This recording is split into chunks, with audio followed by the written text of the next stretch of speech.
자, 오늘은 출애굽기 두 번째 시간입니다. 제목 같이 한번 읽어볼게요. 다 같이 시작. 씨앗을 심기 위해 멀리 가지 말라. 자, 씨앗을 심기 위해 멀리 가지 마라라고 하는 제목으로 출애굽기 2장 1절부터 10절까지의 말씀. 우리 이제 스토리니까요. 이제 처음부터 한 절씩 천천히 한번 읽어보도록 하겠습니다. 다 같이 한번 읽어볼게요. 자, 1절부터 시작.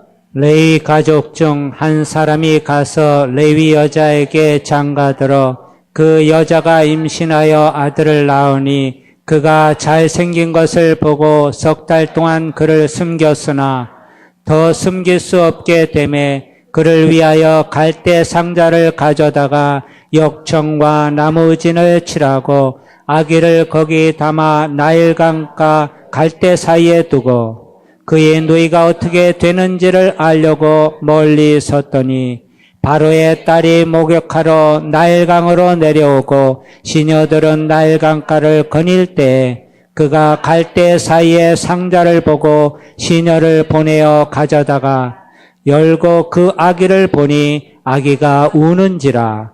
그가 그를 불쌍히 여겨 이르되 이는 히브리 사람의 아기로다.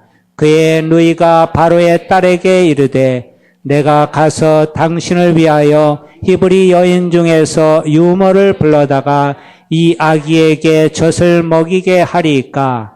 바로의 딸이 그에게 이르되 가라 하매 그 소녀가 가서 그 아기의 어머니를 불러오니 바로의 딸이 그에게 이르되 이 아기를 데려다가 나를 위하여 젖을 먹이라. 내가 그 싹을 주리라. 여인이 아기를 데려다가 젖을 먹이더니 그 아기가 자라매 바로의 딸에게로 데려가니 그가 그의 아들이 되니라. 그가 그의 이름을 모세라 하여 이르되 이는 내가 그를 물에서 건져내었음이라 하였더라. 아멘. 지난주 스토리가 이제 그 야곱의 가족들이 어떻게 하다가 애굽에 들어가고, 그리고 이제 이스라엘 백성들이 어떤 배경들 가운데서 출애굽을 이제 시도하게 되는지 어떤 배경에 대해서 좀 설명을 드렸다라고 한다면, 그 출애굽의 중심에 서서 하나님 앞에 아름답게 쓰임받은 이제 모세의 삶이 바로 오늘 스토리의 이제 중요한 내용입니다. 그래서 그 모세의 출생에 관한 이야기라고 생각하시면 될 것 같아요. 그래서 오늘 말씀은요, 믿음으로 산다라고 하는 것이 어떻게 사는 것이냐라고 하는 것에 대해서 이제 그런 관점에서 좀 살펴보도록 하겠습니다. 자, 지난주 스토리 중간을 보면요, 이스라엘 백성들이 불과 70명밖에 안 되는 인원이 들어갔지만 430년을 이스라엘 백성들이 이제 애굽에 있으면서 굉장히 부흥을 하게 됩니다. 그래서 엄청나게 많은 인구가 되었다라고 하는 거예요. 근데 이 세력이 얼마나 커졌느냐? 심지어는 이제 애굽에 살고 있는 원래 오리지널 애굽 사람들까지도 경계를 할 정도로 이거 가만히 둬서는 안 되겠다라고 하는 그런 수준까지 올라갔다라고 하는 거예요. 근데 원래 이스라엘 백성들이 맨 처음에 가족 단위로 들어갔을 때는요, 그때 왕권 자체가 이스라엘 민족과 비슷한 이제 힉소스 족속으로 구성되어 있었어요. 왕조 자체가.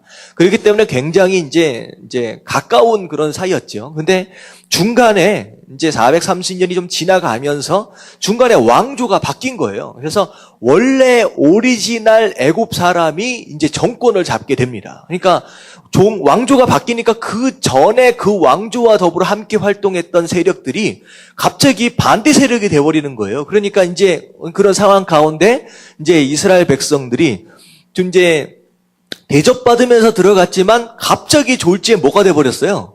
노예 신분으로 전락을 하게 됩니다. 그래서 노예까지가 돼가지고 정말로 무슨 람세스나 뭐 이런 것들을 막 지으면서 성전 같은 걸 지으면서 힘든 고생을 하게 되는데, 그렇게 막 이제 부려먹고 힘들게 하고 있음에도 불구하고 이스라엘 백성들이 점점 인구가 더 많아지는 거예요.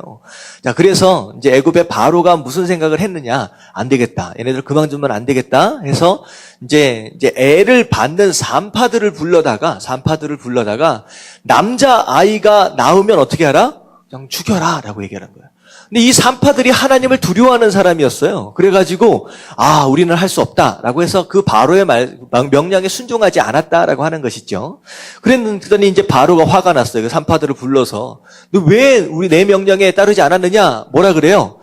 히브리 족속들은 워낙에 여인들이 튼튼해가지고 애가 나온다라고 얘기를 듣고서 달려가 보면 어떻게 하고 있어요? 이미 그냥 순풍순풍 다 나버리는 거예요. 그냥 나와 있는 거예요. 이게 어떻게 보면 말이 되는 것 같기도 하고 말이 안 되는 거죠. 근데 이제 바로가 이제 화가 나가지고 어떻게 했느냐. 이래가지고는 안 되겠다. 그래서 법을 정해버립니다. 그래서 법을 정해서 히브리 사람들은 무조건 남자가 나면 죽여라.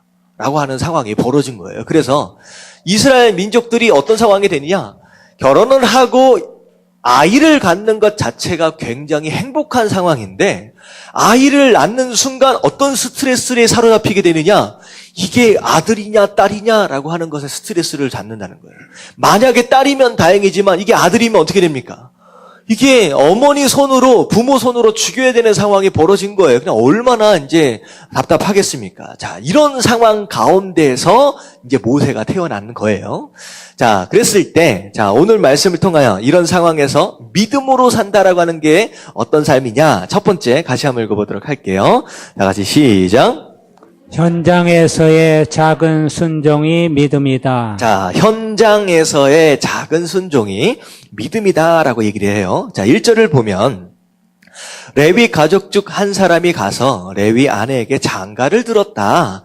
그리고 그 아내가 임신하여 아들을 낳았다. 그리고 그 잘생긴 것을 보고 석 달 동안, 3달 동안 숨겼다. 여러분들, 결혼하는 것이 여러분들 믿음인 줄로 믿습니다. 이게요, 요즘 이상한 세상이 됐어요. 결혼을 잘 안 하려 그래. 왜 그러냐면, 남자친구, 여자친구 서로 교제하는 건 그냥 즐거운 거예요. 하지만 결혼이 딱 되어지는 순간 뭐가 생깁니까? 이제 책임이 생기는 거예요. 내가 누군가를 책임을 져야 된다라고 하는 거. 근데 어느덧 이 세상의 이제 분위기가, 오늘 한국 땅의 분위기가 더 이상 내 삶이 누구에게 묶여 있다라고 하는 것과 누군가를 내가 책임져야 한다라고 하는 것으로부터 자유하고 싶은 생각이 드는 거예요. 그래가지고 심지어는 이게 뭐라 그래요? 이제 결혼을 안 하고 연애만 하고 사는 사람들이 제법 많이 생겼었어요. 근데 여러분들, 결혼은 하나님이 기뻐하시는 것인 줄로 믿습니다. 아멘. 하나님이 만드신 제도예요. 남자 홀로 있는 게 좋아요? 안 좋아요? 안 좋다라고 하나님이 말씀하셨어요. 창세기 때 하나님께서 사람을 만드시고 나서, 이 세상을 다 만드시고 나서 다 좋았다라고 하는데 보기 좋지 않았다라고 하는 구절 처음 나오는 게 바로 그 장면이에요. 남자 혼자 있는 게 보기 좋지 않다라고 말씀하셨어요. 여러분들 혼자 살지 마십시오. 특별하게 바울 사도처럼 특별한 은사, 그 은사를 받아서 내가 정말로 사명을 감당하겠다라고 하는 어떤 그런 은사를 받지 않는 한 여러분 결혼을 하는 것이 하나님이 기뻐하시는 것인 줄로 믿습니다. 그리고 뭐 했어요? 그 여자가 임신을 했다, 애를 가졌다. 여러분들 애 낳는 것이 믿음인 줄로 믿습니다. 여러분들 애를 또 안 낳으려 그래. 왜 그런지 아세요? 굉장히 이기적으로 바뀌었어요. 애 하나 키우려 그러니까 돈이 너무 많이 드는 거야. 근데요, 핑계 같지만 여러분들 그 핑계를 대고 있는 그 사람이 그렇게 컸어요. 그럼 부모님의 그런 은혜와 수고를 통하여 자기가 자랐는데 자기는 그 수고하기 싫다는 거예요. 하나님이 결혼이라고 하는 제도를 처음 만드시고 그 다음에 이들에게 명령하신 게 있어요. 뭐 하라? 생육하고 번성하라. 자식을 낳는 게 하나님의 뜻입니다. 여러분들, 저도 약간은 이제 죄송하긴 해요. 지금 하나밖에 없거든요. 참 기회가 안 좋아지는 것 같아요. 그래서 저도 한 둘, 셋은 낳아야 되는데 여러분들 최소한 2 이상은 낳으십시오. 본전은 해야 되잖아요. 2 이상은 좀 낳으십시오. 그래서 생육하고 번성하는 게 이게 하나님의 축복이에요. 이게 왜 중요하냐면요. 유럽을 가면요. 교회들이 다 문을 닫습니다. 교회들, 남아있는 교회들을 찾아가서 보면요. 전부 다 노인들밖에 없어요. 노인들 있는 게 왜 문제냐? 여러분들, 청년이 교회 안에 없으면요. 소망이 없어요. 근데 무슨 일이 벌어지냐? 점점 유럽 사람들이 애 키우는 거 힘드니까 안 키우는 거예요. 안 낳는 거예요. 그러니까 기독교인들, 백인들의 기독교 숫자들은요, 점점 줄어들기 시작하는데요. 이 이슬람권 사람들은요, 무조건 낳는 거예요. 뭐 한 번에는 아니겠죠. 막 대여섯씩 나가지고 이 이슬람권이 늘어나고 있는 인구가요. 실제로 이슬람권에서 이주해서 들어오는 인구와 더불어 애를 낳는 것으로부터 막 인구가 막 늘어나는 거예요. 그래서 기독교 숫자는 막 줄어들고 기독교를 위해서 세운 교회가 점점 이슬람 성전으로 바뀌고 있습니다. 전부 다 빼앗기고 있어요.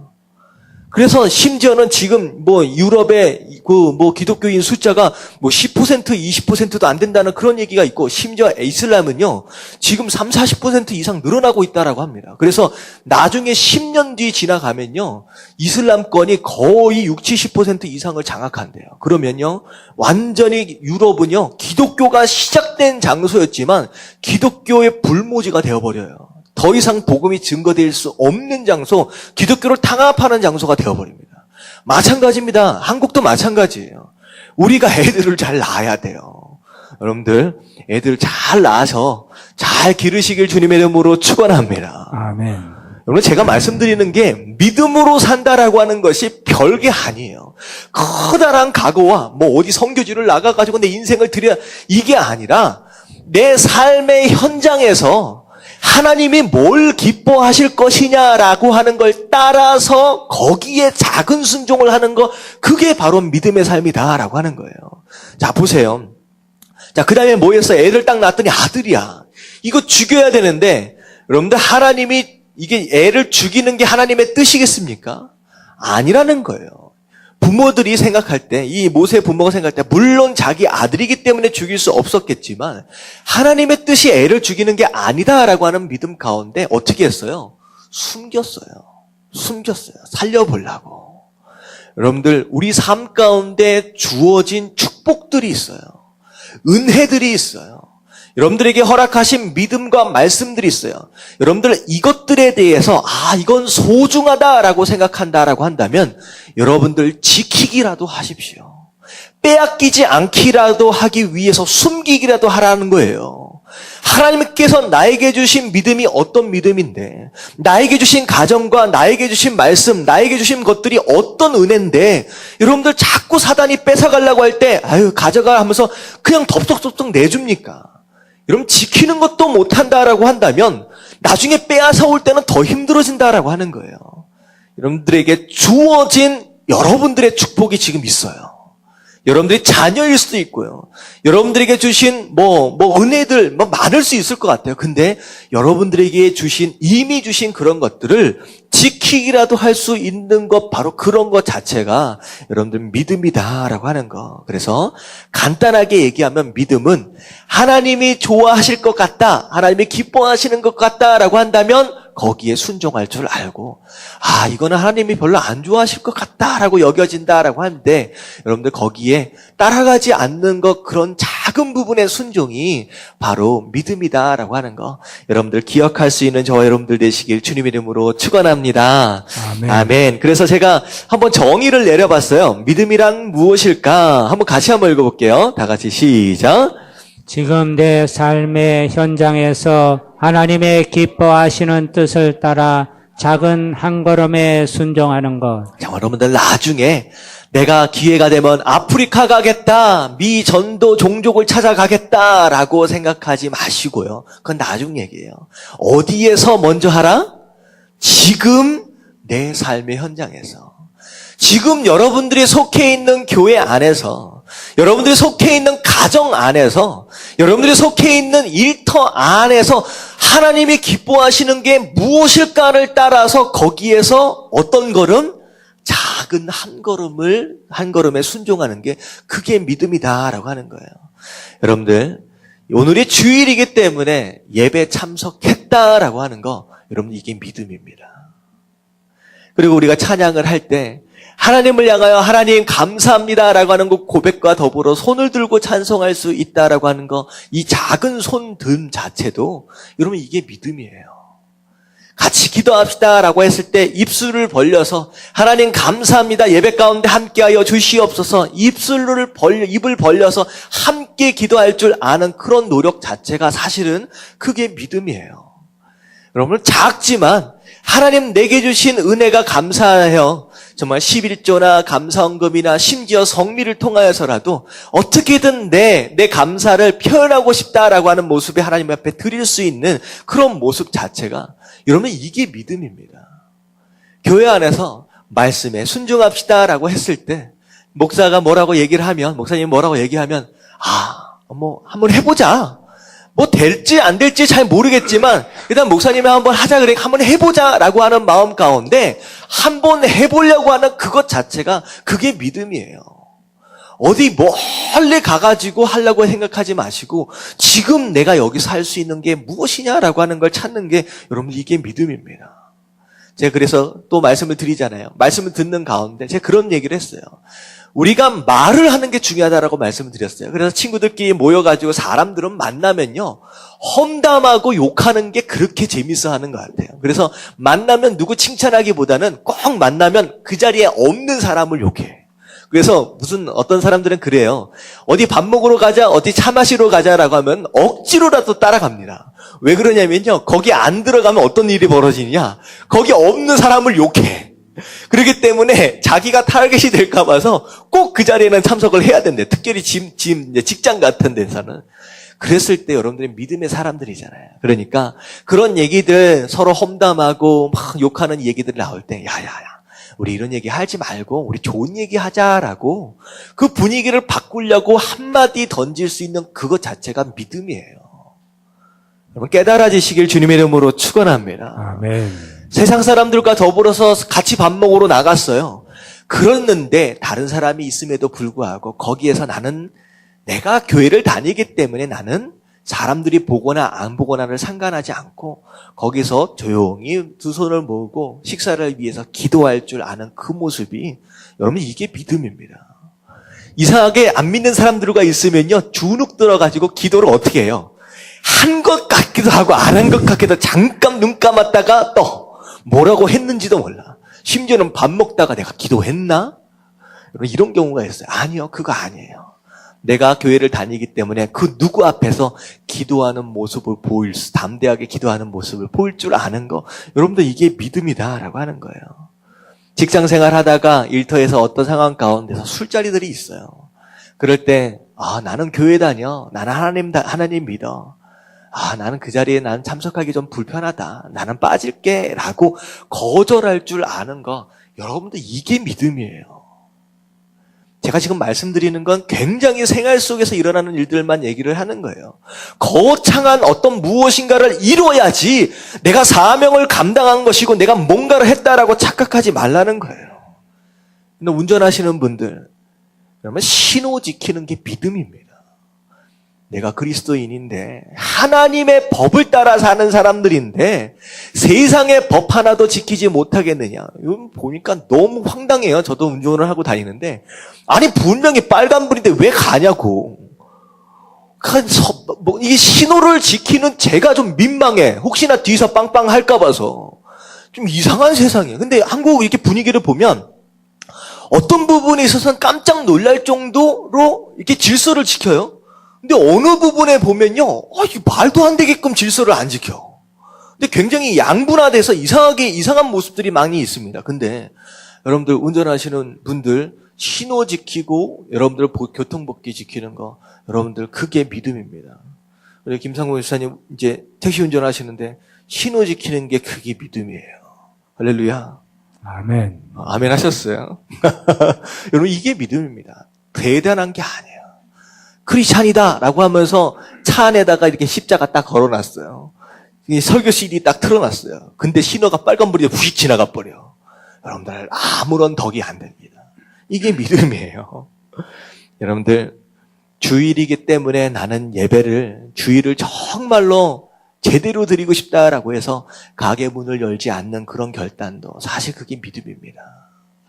제가 말씀드렸죠. 가정이 정말로 말씀 위에 세워지기 원하신다라고 한다면 가정 예배 드리라고 말씀을 드렸어요. 되든 안 되든, 나 혼자 예배를 드리든 애들 참석 못하고 와이프랑 둘이서만 드리든 상관이 없이 그냥 목사님이 얘기하니까 그래 가정예배 한번 드려보자 라고 하는 그런 마음에 한번 앉아서 성경책 떠들러 보는 그것 자체가 그게 믿음입니다. 여러분들 이런 믿음 여러분들 다른 거 열심히 하려고 하지 마시고 현장에서 내가 살고 있는 바로 그 자리에서 여러분들 순종할 수 있는 그런 믿음의 모습들 보이시길 주님의 이름으로 축원합니다. 아멘. 근데 이런 경우가 있어요. 굉장히 작은 부분이잖아요. 그런데 그런 마음이 들어요. 내가 이걸 한다고 정말로 이게 변할까? 이 문제가 해결이 될까? 막막한 경우가 있어요. 사실 생각해 보세요. 모세를 숨긴 몇 달 동안 숨겼어요? 3달 동안 숨겼어요. 3달 동안 숨긴 이 모세의 부모님들 입장을 생각해 보세요. 이게 숨긴다고 될 일입니까? 솔직히 대책이 없는 거예요. 점점 자라면서 애 울음소리는 커지지요. 그리고 만약에 거기서 들키지 않았다라고 한다면 상관이 없겠지만 만약에 들키지 않고 성장했다라고 생각해 보십시오. 그때 그 이후로 그 명령이 떨어진 이후로 생겨난 남자아이는 무조건 죽은 거예요. 그렇다라고 한다면 모세는 사람으로서 사회 안에서 살 수 있어요, 없어요? 애굽 땅에서 못 살 존재입니다. 유령이에요, 유령.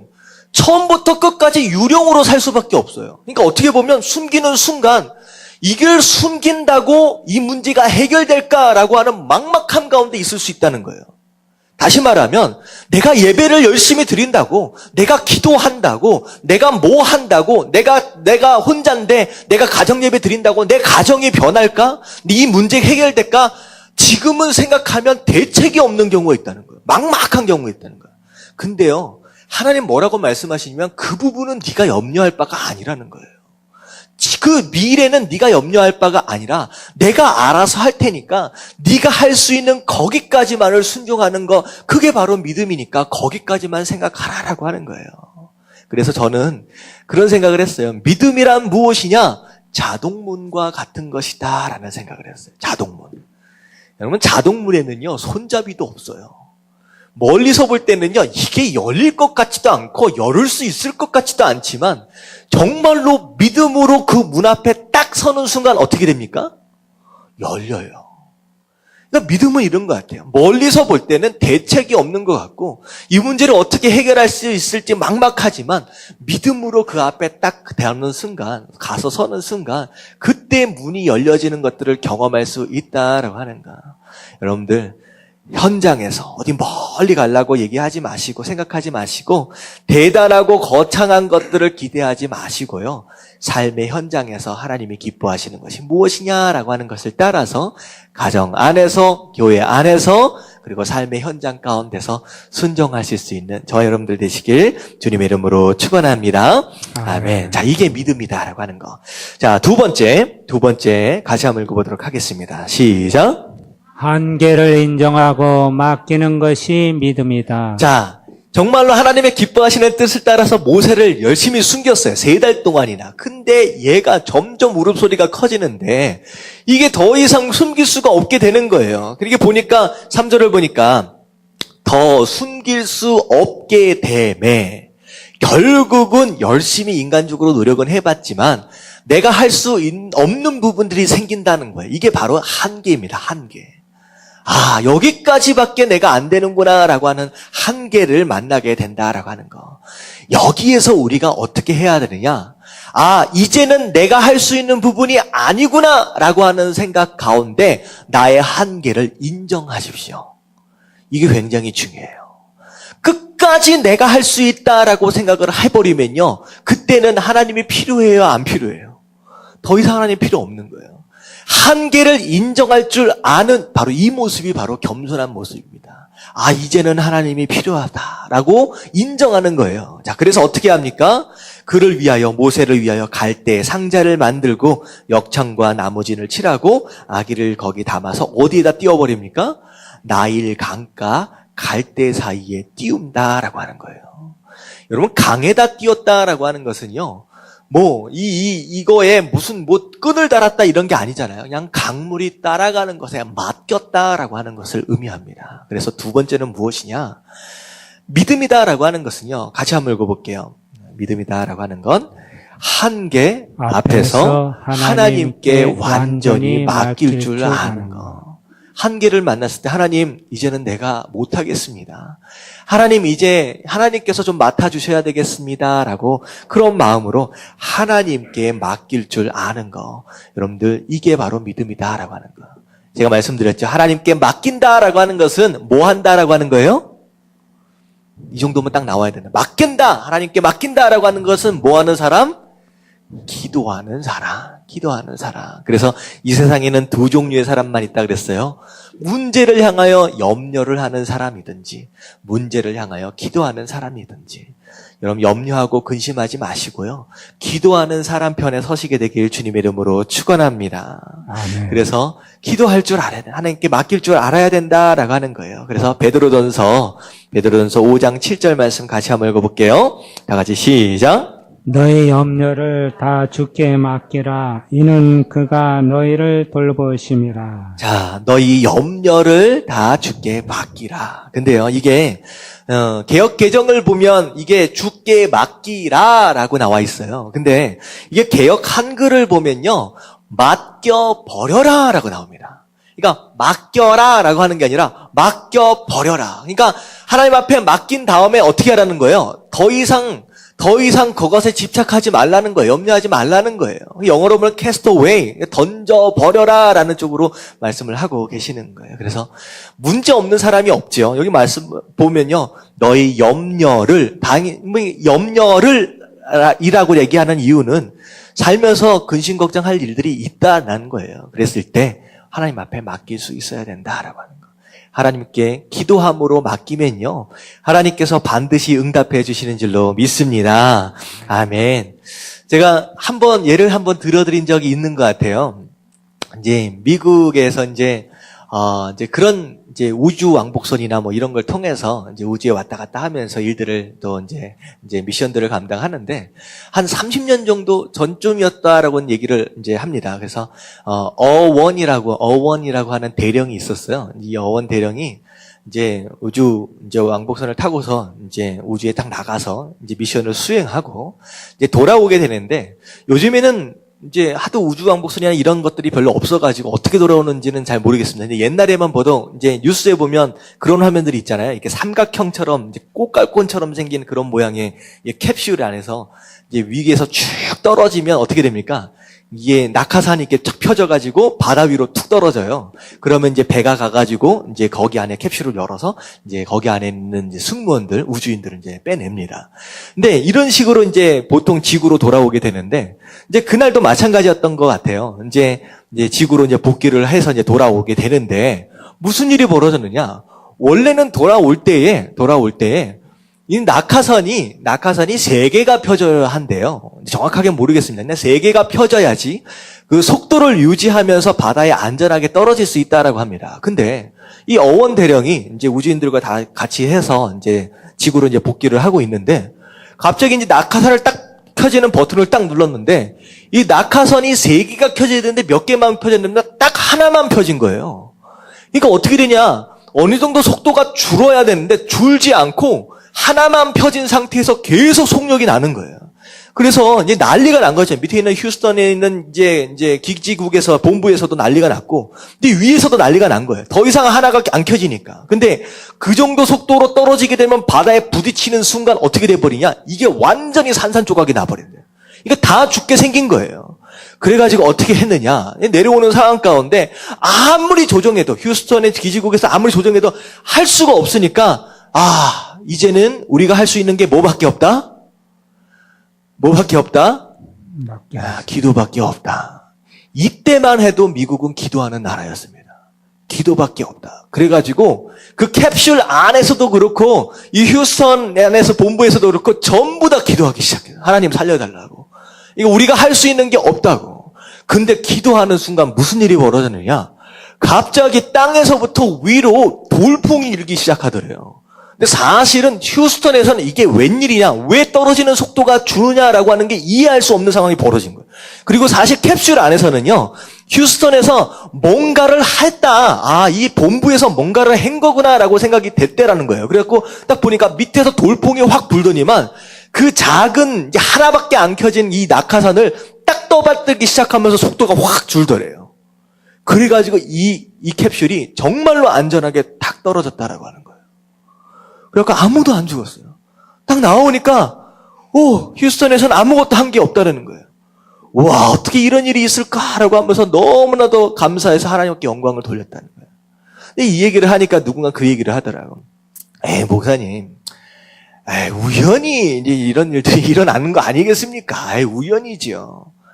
그렇게 얘기하는 사람들이 있어요. 물론 우연일 수 있어요. 근데 재밌는 거는요, 이 우연이라고 하는 것들이 기도를 하면 잘 일어나요. 저는 그래서 기도합니다. 여러분, 우연이라고만 생각하지 마시고요.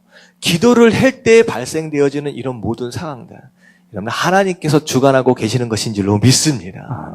맡기십시오. 맡길 줄 알았을 때 아는 사람이 응답을 받을 수 있다라고 하는 거, 여러분들 깨달아지시길 주님의 이름으로 축원합니다. 이게 보면요, 자식 농사가 제일 힘들다라고 하잖아요. 이게 쉽지가 않아요. 그리고 사업하는 게 이게 만만치가 않습니다. 하여튼간 인생 살면서 뭐 하나 쉬운 게 하나도 없는 것 같아. 여러분들, 기독교인의 힘은요, 기도할 줄 아는 거예요. 여러분들 이것저것 고민하지 마시고 하나님 앞에 맡겨드릴 수 있는 그런 겸손한 신앙 가지시길 주님의 이름으로 축원합니다. 아멘. 자, 그 다음에 이제 가장 중요한 거예요. 세 번째 같이 한번 읽어볼게요. 다 같이 시작. 응답에 적극적으로 반응할 준비가 믿음이다. 자, 기도하면 하나님이 분명히 응답을 하신다는 거예요. 근데 중요한 건 뭐냐면 응답에 어떻게 할 준비가 되어야 한다? 적극적으로 반응할 준비를 하고 있는 것, 이거 자체가 믿음입니다. 예를 들어 이런 거예요. 누군가가 하도 마을에 비가 안 와가지고 어떻게 했어요? 마을 사람들끼리 다 모여가지고 뭐 하기로 했어요? 산에 올라가서 기도하자. 하나님 앞에 기도하자. 그랬는데 그 가운데 꼬마의 하나가 뭘 가지고 올라갔다? 우산을 가지고 올라갔다. 여러분, 이 자세가 응답에 반응할 준비를 하고 올라가는 모습이라는 거예요. 기도를 해놓고 이러는 거예요. 내가 몸이 너무 아파. 그래가지고 여기서 기도했어. 그리고 나가면서 누가 집사님 물어봐요. 요즘에 어때요? 몸이 괜찮아요? 그러니까 뭐 그렇지요. 이건 기도한 사람의 대답인 것이 아니라는 거예요. 기도를 했다라고 한다면 하나님 반드시 고쳐주실 것입니다 라고 하는 것에 대한 반응이 있어져야 된다라고 하는 거예요. 근데 오늘 말씀을 보면요, 갈대 상자에다 담아다가 모세를 띄웠어요. 그런 다음에 이 어머니와 그 모세의 누이는 뭘 준비했느냐? 4절을 보면요, 그의 누이가 어떻게 되는지를 알려고 멀리 섰더니, 다시 말하면 이 갈대 상자가 어디를 가고 있는지, 다시 말하면 하나님께서 띄워져 있는 이 갈대 상자를 통하여 어떻게 응답하실지에 대해서 뭐 하고 있었다? 주목하고 있었다는 거예요. 주목하고 있었다. 기도한 다음에는 어떻게 응답을 하실 것이냐, 그리고 그 응답에 내가 어떻게 반응할 것이냐라고 하는 걸 준비하고 있었다라고 하는 거예요. 그랬을 때 무슨 일이 벌어집니까? 하필이면 의도되어진 것 같기도 하고 어떻게 보면 하나님의 역사심인 것 같기도 해요. 정확하게 알 수는 없습니다. 하지만 그 갈대 상자가 어디를 향하여 갑니까? 하필이면 이 공주가 바로의 딸이 목욕을 하고 있는 그 장소로 흘러가고 있다라고 하는 거예요. 그랬을 때 주목하고 있다가 그걸 누가 발견합니까? 공주가 발견을 합니다. 딱 그걸 건져내 보니까 어떻게 해요? 자, 6절을 볼게요. 다 같이 시작. 열고 그 아기를 보니 아기가 우는지라 그가 그를 불쌍히 여겨 이르되 이는 히브리 사람의 아기로다. 자, 여기서부터 응답이 시작되는 거예요. 그 갈대 상자가 그 바로의 딸로 흘러가는 거 어떻게 보면 의도적으로 밀어서 갔었을 수도 있어요. 이게 잘 생각해 보면. 근데 그것도 하나님의 인도하심이라고 간주를 한다라고 한다면 그 다음에가 진짜 응답이에요. 나일강에 빠져 죽는 남자아이, 히브리 남자아이가 한둘이겠습니까? 아니라는 거예요. 많은 남자애들이 빠져서 죽고 있어요. 그런데 그걸 발견한 이 바로의 딸이 어떤 마음을 가졌다? 히브리 남자아이네? 무슨 마음을 가졌다? 불쌍히 여기는 마음을 가졌다. 여러분, 사람의 마음을 그러니까 이게 조종하는 거는 하나님의 은혜입니다. 이 바로의 이 딸이요, 이건 뭐야? 히브리야에게 아니야? 하면서 던져버렸으면 그냥 죽는 거예요. 근데 하나님의 그런 방법을 통하여서 이 바로의 딸의 마음을 움직여서 이게 이제 불쌍히 여기게 되어지는 거예요. 거기서 건짐을 받습니다. 자, 이게 하나님의 응답이에요. 근데 중요한 건 뭐냐면, 자, 여기에서 지켜보고 있던 누이가 어떤 행동을 합니까? 바로의 딸에게 접근을 하는 거예요. 그래서 뭐라 그래요? 이게 바로의 딸이 지금 아직 시집을 간 상태가 아닙니다. 젖을 먹일 유모가 필요한 거예요. 자, 그래서 이게 어떻게 합니까? 이게 이제 7절, 8절, 9절에 보면요. 이 누이가 가가지고 뭐라고 얘기하느냐? 이 아이를 키울 유모를 자기가 소개시켜 주겠대. 여러분들 이건 누가 봐도요. 얘 아이의 누이예요. 누가 봐도. 그리고 누가 봐도 꼼수예요. 이게 수작을 부린 거예요. 근데 이 바로의 딸, 이 공주가 그걸 받아들인다는 거예요. 이게 말도 안 되는 일이 벌어집니다. 그래서 그러냐? 그러면 데려다가 키워줘라 라고 얘기하면서 이 아이를 키우기 위해 들어갈 모든 돈을 누가 대줘요? 공주가 대줘요. 다시 말하면 이 모세는 정말로 죽을 수밖에 없었는데 어떤 상황이 되느냐? 죽을 수밖에 없었던 이 모세가 다른 엄마 품에서 자란 게 아니라 친엄마 품에서 친엄마 젖을 먹으며 누구 돈으로? 왕궁의 돈으로 바로 죽여라라고 얘기한 그 바로의 돈으로 이 모세는 길리움을 받아요. 이게 말도 안 되는 일이에요. 말도 안 되는 일이에요. 그리고 나중에 어떻게 돼요? 마지막에 10절을 보니까 결국은 이 바로가 이 모세가 어디로 들어갑니까? 바로의 딸의 아들이 되어집니다. 왕자가 되어져요. 왕자가. 이건 무슨 얘기냐면요. 자, 하나님이 응답하셨어요. 자, 그때 누이가 거기서 이게 말한다고 될까? 이게 말도 안 되는 얘기잖아요. 말한다고 될까라고 하는 그런 이제 의심하는 마음 가운데 바로의 딸한테 접근해서 말을 안 했다라고 생각해 보십시오. 그럼 모세의 인생이 어떻게 됐을까요? 비록 불쌍히 여겼지만 키울 수 있는 방법이 없음으로 인하여 그냥 놔둬라 라고 되어질 수도 있다는 거예요. 이건 무엇을 말하느냐? 하나님이 우리의 기도에 응답하십니다. 그리고 그 응답에는요, 우리의 적극적인 반응, 다시 말하면 이걸 저는 순종이라고 얘기합니다. 그 응답에 순종하길 원하세요. 그 문제를 해결하고 그 상황들에 벗어날 수 있는 응답 해결 방법을 주셨으면, 대책을 주셨으면 이게 될까 안 될까라고 하는 의심을 버리고 일단 순종하고 보는 거, 그게 바로 적극적인 반응이다라고 하는 거. 여러분들 이게 바로 믿음이다라고 하는 거. 여러분들 응답에 순종할 수 있는 저와 여러분들 되시길 주님의 이름으로 축원합니다. 지금 의사 선생님들 계시는데 의사들에게 있어서 제일 골치 아픈 환자가 어떤 환자냐? 굉장히 심각한 병을 앓고 있는 환자가 아니라 말을 해도 말을 듣지 않는 환자가 굉장히 심각한 환자래요. 특별히 어떤 환자가 말을 잘 안 듣는다고 말씀드렸어요? 이 산부인과 산모는요, 자기가 환자라고 생각하지 않아요. 그래서 의사가 뭐라고 해도 잘 말을 안 듣는다라고 합니다. 근데 암 환자 같은 경우에는 그렇게 순종을 잘한대요. 왜냐하면 이게 뭐가 걸려 있어요? 자기 목숨이 달려 있으니까 그렇게 순종을 잘한대요. 근데 그 암 환자들 가운데서도 그 자기 습관 하나 못 버리는 것으로 인하여 순종 안 하는 사람들이 참 많더라고요. 제가 참 안타까운 상황을 봤는데, 제가 LA에서 사역을 할 때, 우리 이제 여학생인데, 그 아버지가 갑자기 암에 걸리신 거예요. 그래가지고 이제 쓰러지셔가지고, 이제 항암 치료 받고 막 하는데, 이제 치료를 받으셨어요. 근데 그렇게 의사가 담배 끊어라, 술 끊어라, 좀 제대로 좀 이제 삶을 좀 정리를 해야 된다, 습관을 바꿔야 된다. 말을 그렇게 안 들어. 그래가지고 제가 이제 그 학생들 이제 라이드하고 차라 이제 인솔 하니라고 가끔 나가보면 집 바깥에 나와가지고 담배를 피우고 계시는 거예요. 지금 암 치료 이제 받아가지고 빨리 회복해야 되는데. 아니나 다를까 몇 개월 안 있어서 돌아가셨어요. 이 그 모습을 보면서 얼마나 슬퍼. 그러니까 이게 말을 안 들으니까 결국은 죽음의 길을 간다라고 하는 거예요. 사실 이게 마찬가지입니다. 제가 누군가를 상담을 하고 같이 말씀을 전하고 이렇게 하다 보면 저는 이제 목사이기 때문에 좀 알아요. 이렇게 하면 될 것이다라고 하는 하나님께서 확신을 주십니다. 이것이 방법이다라고 하나님께서 응답을 주세요. 그래서 제가 이제 처방을 내립니다. 그렇게 하십시오. 그래야 살 수 있습니다라고 얘기를 합니다. 이것에 순종을 하면 반드시 하나님이 응답을 통하여서 역사심이 나타나요. 근데 이게 순종을 안 하면요, 너무 힘들어진다라고 하는 거예요. 여러분들, 아무리 많은 말씀을 들어도요, 아무리 말씀을 많이 들어도 그 말씀에 순종하지 않으면요, 아무런 역사도 기대할 수 없다라고 하는 거.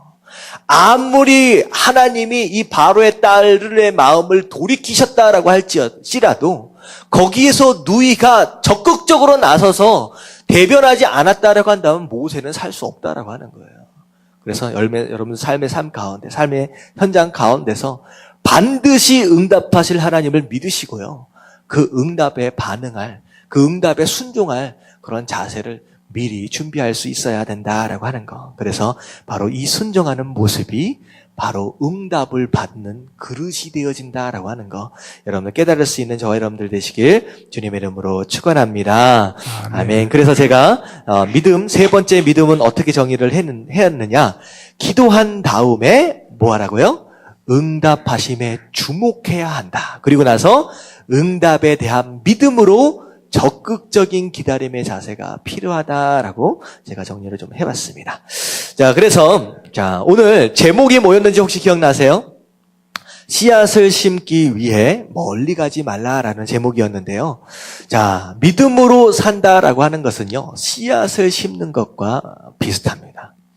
씨앗은요, 죽은 것 같아요. 별것이 아닌 것 같습니다. 겨자씨 같은 경우에는 정말로 볼펜심 하나로 떡 찍어놓은 것 같이 점 하나 정도밖에 안 돼요.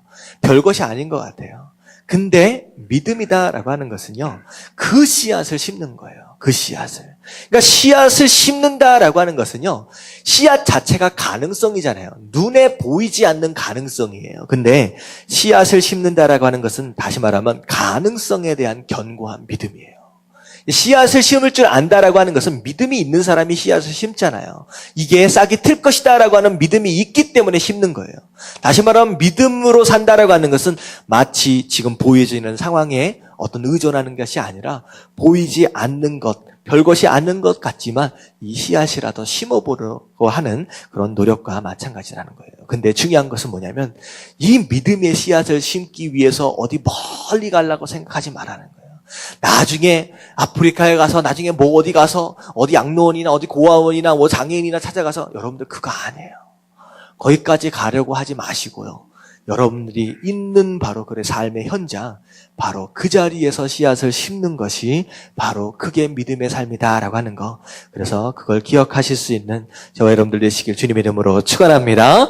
그래서 제목 보면 씨앗을 심기 위해 어디로 가지 말라? 멀리 가지 말라. 너무 멀리 가지 마십시오. 그래서 지금 자기의 자리에서 씨앗을 심을 줄 알아야 된다. 그래서 첫 번째 정리하면 어디에서? 현장에서의 작은 순종. 자, 현장에서의 작은 순종이 중요하다. 자, 두 번째 같이 한번 읽어볼게요. 시작. 한계를 인정하고 맡기는 것이 믿음이다. 네, 하다 보면 안 되는 때가 있어요. 그때 인정하십시오. 그리고 하나님 앞에 맡길 줄 아는 거, 기도할 줄 아는 게 믿음이다라고 하는 거. 자, 세 번째, 다 같이 시작.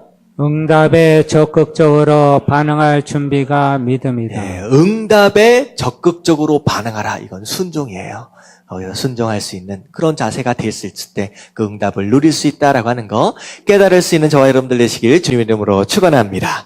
우리 함께 기도하실 때 하나님 우리 삶 가운데 우리 삶의 현장 가운데 믿음의 씨앗을 심는 사람들 되게 하여 주시옵소서. 어디 멀리 가서가 아니라 하나님 내 가정에서 그 씨앗을 심게 하시고 내 교회에서 내 일터에서 그 씨앗을 심는 사람들 또 기도하는 사람들 하나님 앞에 맡기고 또 순종할 수 있는 사람들 될 수 있도록 해달라고 우리 다 같이 주님 한번 부르짖고 통성으로 기도하도록 하겠습니다. 시작. 주님 할렐루야. 하나님 감사합니다. 하나님 정말 우리가 믿음으로 산다라고 하는 것 원하심이